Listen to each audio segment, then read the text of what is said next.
The spiritual path is about killing your ego, but there are two huge difficulties with it. The first is that you cannot kill the ego because the desire to kill the ego also comes from the ego. All desires come from the ego. Desiring itself is its fuel. The good news is that the ego is not a fixed phenomenon, but a process. The ideas about yourself are changing all the time. The old idea dies, and a new idea takes its place. So the process of the ego is also continuously dying. You are keeping it alive in your mind. The trick is to just let it die. Just let go of it. The second difficulty is that the last thing the ego wants is to die. Even if it suffers, it wants to survive. The ego wants to live forever, no matter what.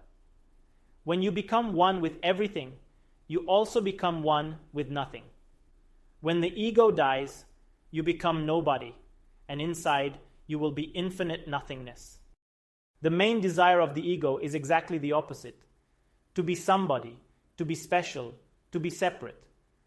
So the ego is afraid of this process, and many times it turns back just before the breakthrough would happen. When finally the death of the ego is experienced, it feels like an awakening from a dream. In this sense, awakening is also a death, the death of a false reality.